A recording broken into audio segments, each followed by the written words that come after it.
What's up, guys? Cards here, bringing you another video from Draft Day Sports College Basketball 2020. We're coming to you from the National College Basketball Association, our multiplayer online league. And today, I just wanted to do a little bit of a review for the recruiting. You can see up here in the corner, it is Sunday, October the 23rd, and we are now back into a quiet period. So we're through our first contact period. We've had a lot of our major early commitments. And I just wanted to give everybody a little bit of a review. I know not all of the players are in here every day and can see the other teams, so I thought maybe this will help out you guys or some of the people that are new to the league. Maybe you can get a little bit of an overview of what's happened so far and who's committed. Also, I just want to record this and put it in the vault, and then I think it'll be fun to come back in a year or two and see how these players actually performed. And then with our pro basketball league, we're going to export these recruiting classes into that draft. So we'll also be able to see, where the players end up ultimately being drafted. So let's just kind of walk through here some of these top players. The top player in the nation, Josh Van Leer, he's a point guard, committed to Villanova. I know he was also one of the top 5 players at the Indy Elite Camp. And Villanova actually is not a user team. So anybody that still wants to join, Villanova is still available. You can walk right in and have one of the top players in the nation. The only issue with him, he's got a 2.8 GPA, and I think Villanova's SAT minimum is around a 980. So I would imagine they're going to be nervous when it's time to see those SAT scores. So it's not out of the question that he ends up back on the market.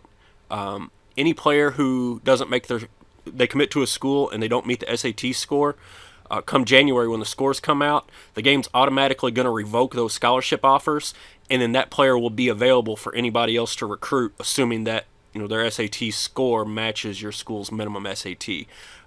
And I've seen some questions about, can those scores change, or is there anything you can do? No, if they don't get the SAT score, you don't get the player, you can't have the player, he's going to go somewhere else.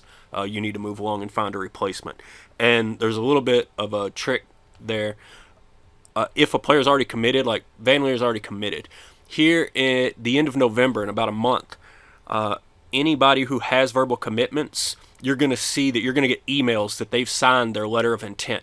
Any player that signs a letter of intent, they're going to make the SAT score. They'll be at your school. Don't worry about them. So you'll know then. If you get into December and you have a verbal commitment that did not sign their letter of intent, you need to start recruiting somebody else, because that player is not going to meet the minimum SAT score to your school. There's nothing you can do about it. He's gone. Move along. So we'll watch and see what happens here with Van Leer and Villanova. The number 2 player here, Carl Craig. He's a center. He was also one of the top 5 players at the Indy Elite Camp. He's headed to Virginia, another computer-controlled program. He's got a GPA. That's probably a GPA of 2.9. That's probably going to be enough to get into Virginia. He's going to be all right. Broderick Pringle at number 3, headed to Duke. If his SAT score holds up, he's got a 3.1 GPA. Duke actually has, I believe, one of the highest SAT requirements, at least out of the major programs in the game. They require an 1100. So I've certainly seen guys with a 3.1 GPA make that, and I've also seen them miss. So that one is probably a really big question mark. Our resident Dookie will be very nervous when it comes time for the SAT scores to come out. So we might see Pringle end up somewhere else, but for now he's committed to Duke. They only actually had one scholarship available, so that's their only commitment, but they got a great one. All 3 of these players, they're rated very highly. They've got great statistics. They were all top 5 at Indy Elite. These are all going to be one-and-done superstar players. So, a lot of great commitments up here at the top. Next up, we've got Terry Chandler. He is committed to the University of Kansas, and I actually don't have him as one of the top players at Indy Elite, at least not one of the top 5. Now, he wasn't on my list, so I don't know. He may have been top 10. He may have been top 25. Usually, these top players, they're going to work out all right, but he wasn't on that particular list. But I'm sure he's still going to be an excellent pickup. And then we move on down here to Wisconsin. You can see back-to-back players here, number 5 and number 6 in the nation. They also got number 10 down here. Wisconsin, this guy went crazy. He had 6 scholarships, 3 in the top 10. He got another couple in the top 25, top 30. You'll see as we scroll down. He also, the same player, controls UNLV. And as we get into the bottom part of this top 100, you're going to start seeing UNLV all over the map. This guy was a recruiting master this year. I don't know what he did, but, you know, he's got to be sending out those bribes over there in Wisconsin and UNLV. So we'll see what happens.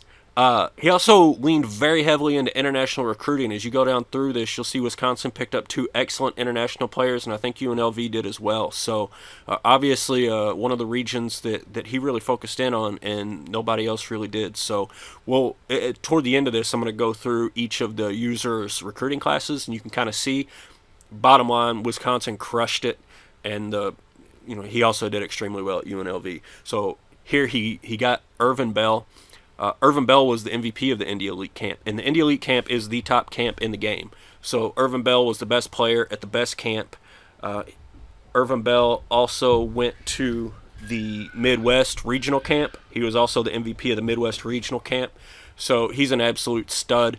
At a 3.1 with Wisconsin's SAT requirements, he's not going to have any problem getting in. This is a huge get for Wisconsin, along with Henry Cyrus, another small forward. Let's see, Cyrus was in the Great Plains region, and I don't see him on the top 5 of the Great Plains region camp, and I don't see him in the top 5 of the any of the national camps. But he's still going to be a great player. Next up, we come to my very top-rated recruit, Eric Alexander. Second best center in the nation. He wasn't top 5 at Indy Elite, but since he was on my list, I know that he was actually top 10. And then he was the MVP of the Southeast Region camp. So it should be a pretty good pickup for my Louisville Cardinals. Here we got West Virginia going back-to-back. This is a computer team. And it's not like these recruits weren't being recruited by other schools. Tony Samuels here was actually one of my top targets. I had offered him a scholarship, and I don't even think I got to visit him. I think the very first week that he could commit, he committed to West Virginia without even listening to what I had to say. So, the computer's giving us a run for our money here, even on a relatively easy recruiting setting.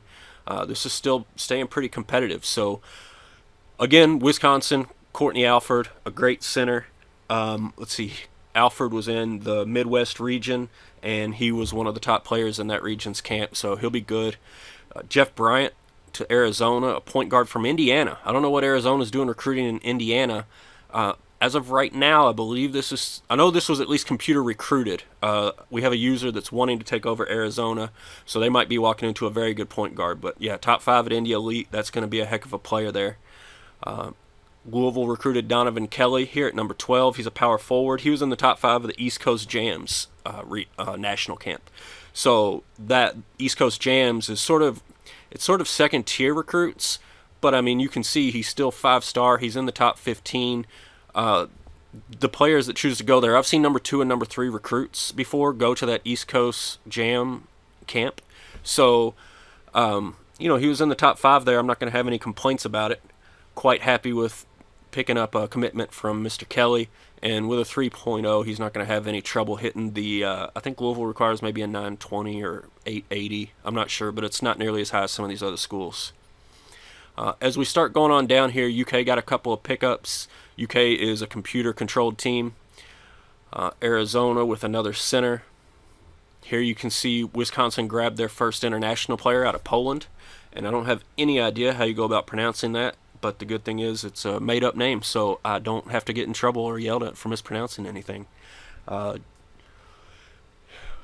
just kind of scroll on down here. We don't have to hit on every one of these players. Florida did pick up a couple here, and this point guard, Andre Salvi, I do know that he was in the top 5 of his regional camp. He was actually the MVP of the West Region camp. So a very good pickup there for Florida. You can see here Wichita State, which was being controlled by the computer. I think this was recruited by the computer, but now we've had a user take it over. So they walked right into the number 23 overall prospect. Nice 5-star guard there. So he was in the Great Plains region. and I don't see him on their camp. But it's not guaranteed that all of these players go to their regional camp. Some will only go to one of the national camps, and they'll just skip regional camps altogether. So you really got to go through those camp lists to see. For example, Donovan Kelly that I was showing you above that went to Louisville, he did top 5 at East Coast Jam, and then he was nowhere in the Southeast region. So I was worried about that until I actually looked at who attended. He didn't attend the camp. So always take a look at that if it's concerning to you. Continuing on here, Kansas gets another good pickup. Start to see we got St. Mary's going international. I believe this is a computer-controlled team. Indiana picked up a guard here, Richard Lavin from in-state. Nice four-star guard to get Indiana moving. Xavier picked up Farron Mincer. I know that in the Midwest region, Mincer was in the top 5 of that regional camp. He's highly rated. And when you start moving down here into this, mid-20s, 30s, you're sort of getting away from one-and-done players. So these are more likely 2, 3, maybe even 4-year players. So a guy like that did well at a regional camp, and he's going to be a great player, and he's probably going to stick around. So that's a great pickup. Again, here I am with Louisville picking up Kevin Norvell.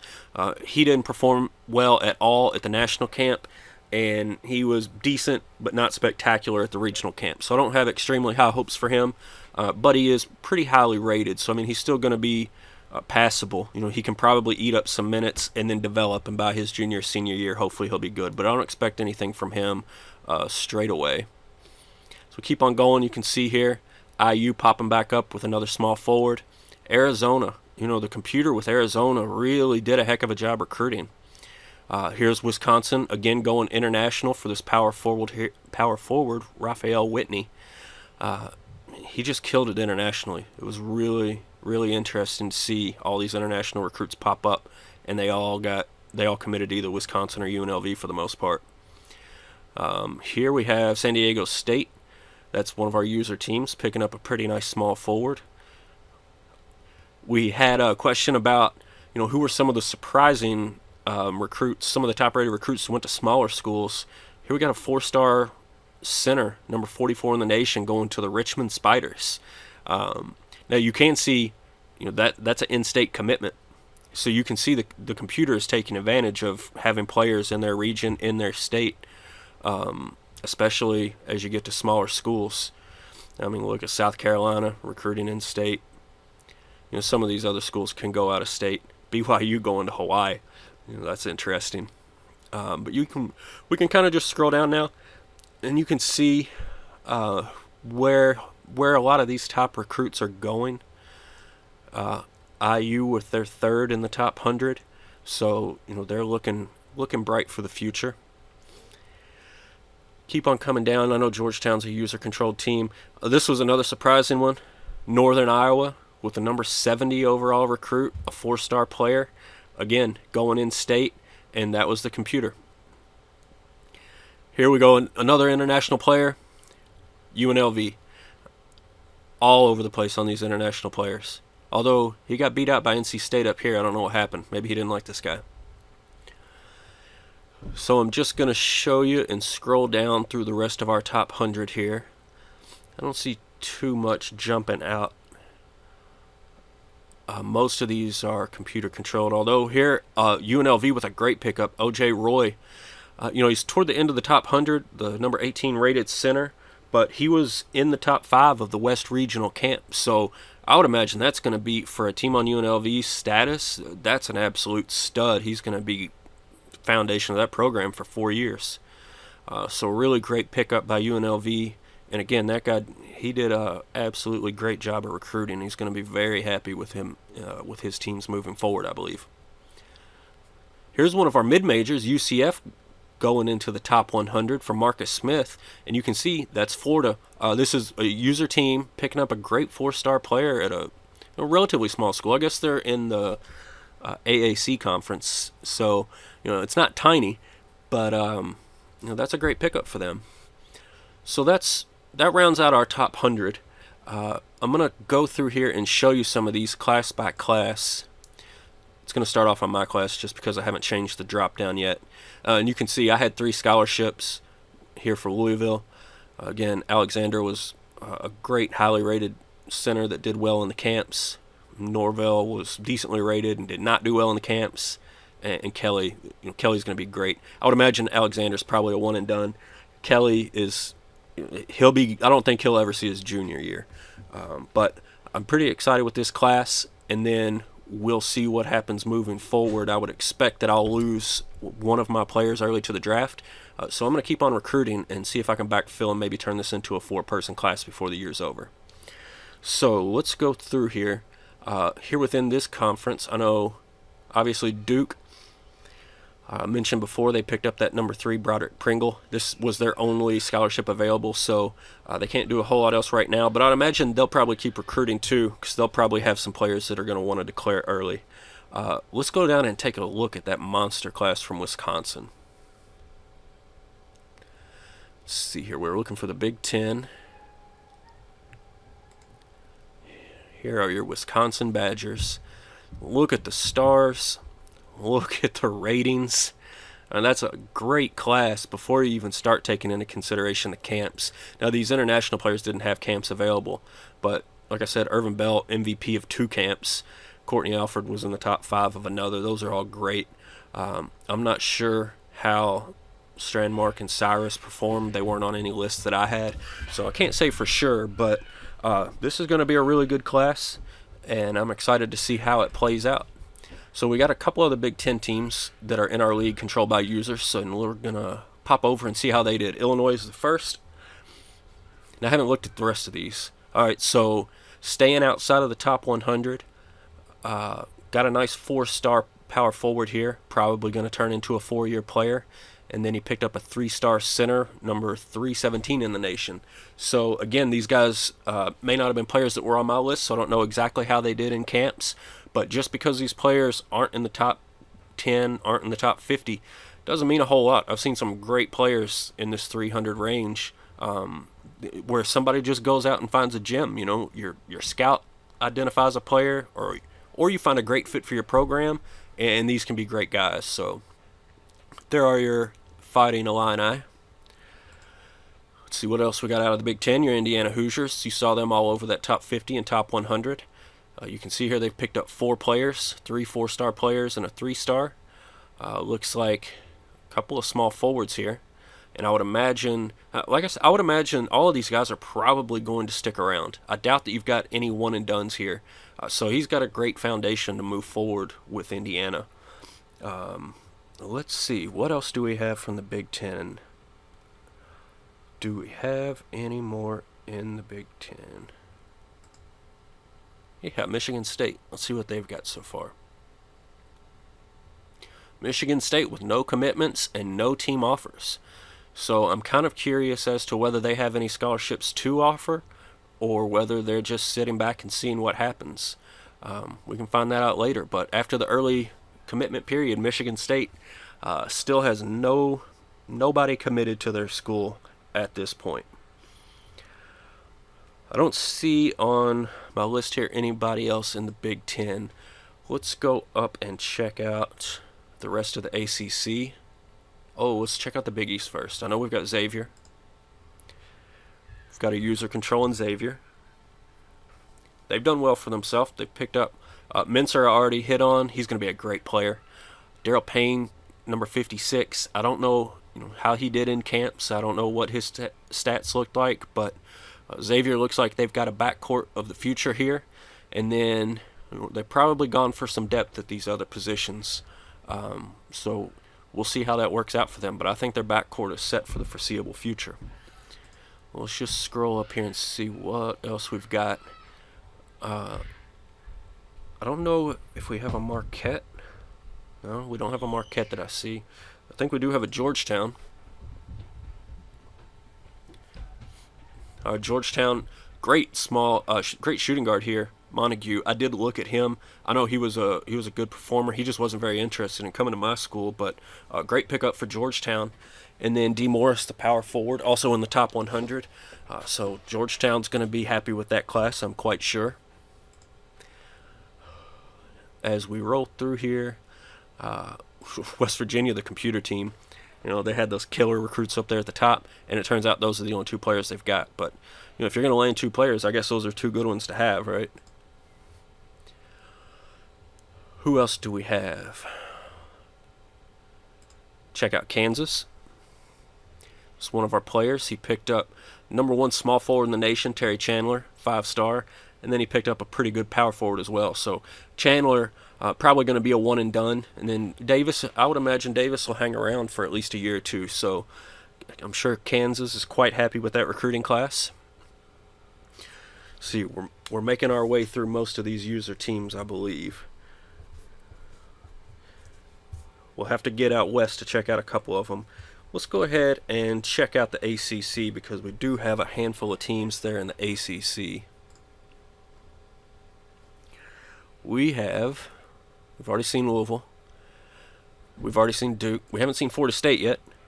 We've got a user controlling Florida State. He's got a pretty good point guard coming in, #34 in the nation, Josh Amaker, 4-star point guard out of Palm Harbor, Florida. That in-state recruiting, I'm telling you. And then he's also gone out to Mississippi and picked up a power forward here. So there's your Florida State Seminoles class coming in. I don't see any other offers. So again, I don't know all these school scholarships. It doesn't list them on the screen. I do know if they have a team offer, it does actually show here. So he doesn't have any other offers outstanding. We've got a player controlling Syracuse. So they've got Pete Lampley, #7 center, #26 in the nation. And I do know Lampley, let's see, he's out of New Jersey, so he would have been in the America East.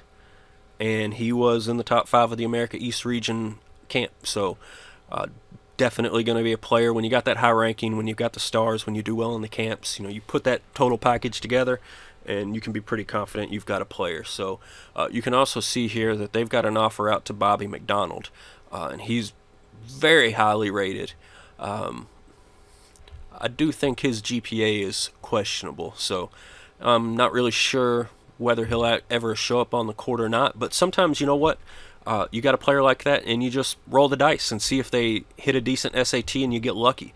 So I'm sure he'll be nervously awaiting those SAT scores just like the others. But there are your Syracuse Orange.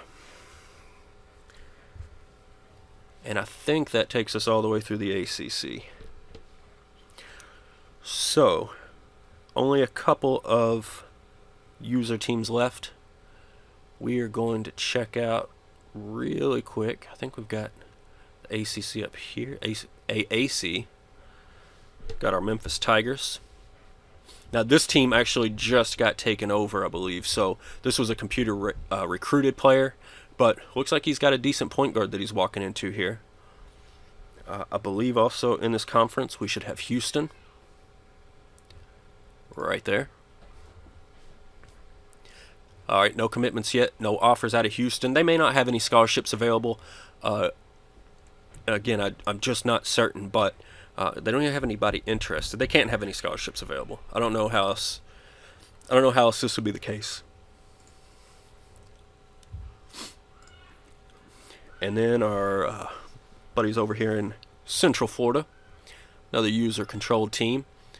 And like I said, they had that 99. I missed their player at 78, so they actually brought in 2 4-star players, and they got out of state for both of those. Now, all 3 of these are in the Southeast region, so they did stick within region.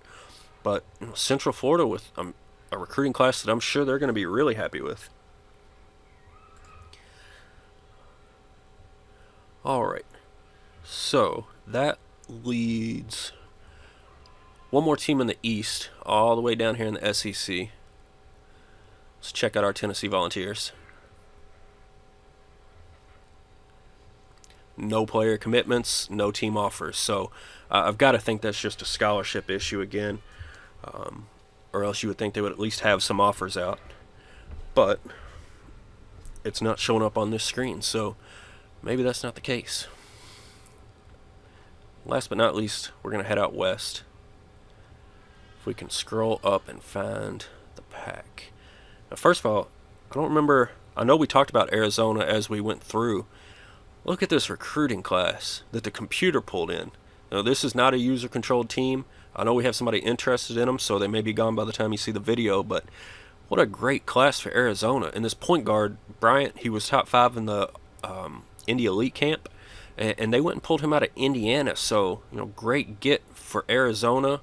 Huge loss for Indiana and for any other team that was in that region that missed out on this guy. Arizona just came and stole him away from you. But that's going to be a heck of a player. That's somebody I would expect probably one and done.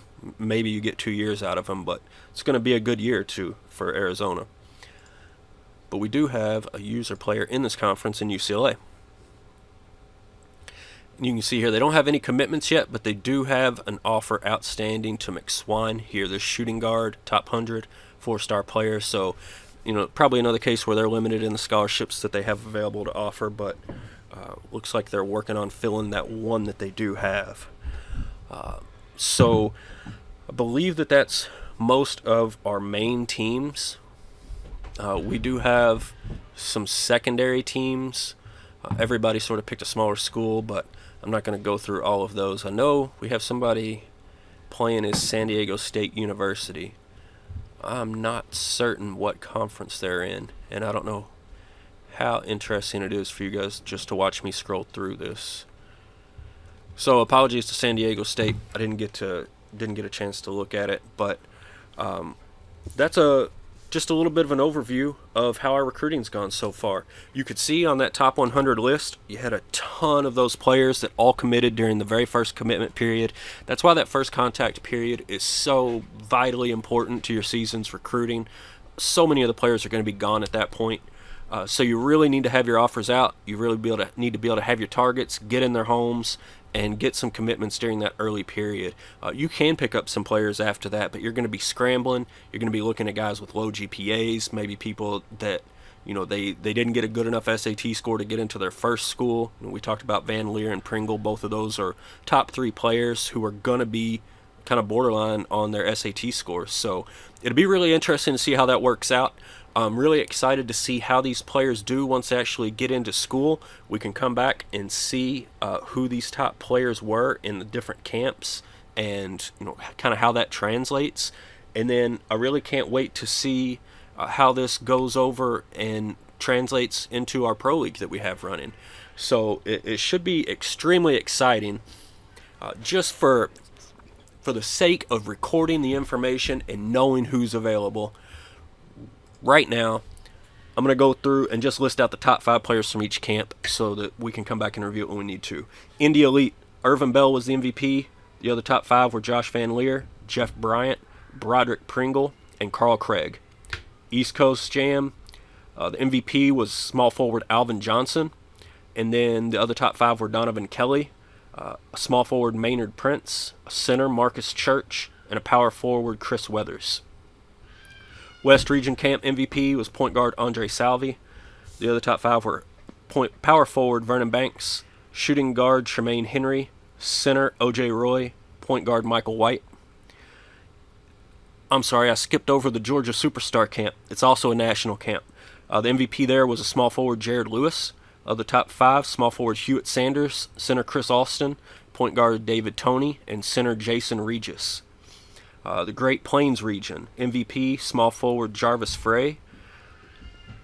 Of the top 5 were the center, Josh Mells, a point guard Derek Phillips, a small forward Hewitt Sanders, and a center Marcus Church. Midwest region, Irvin Bell was the MVP.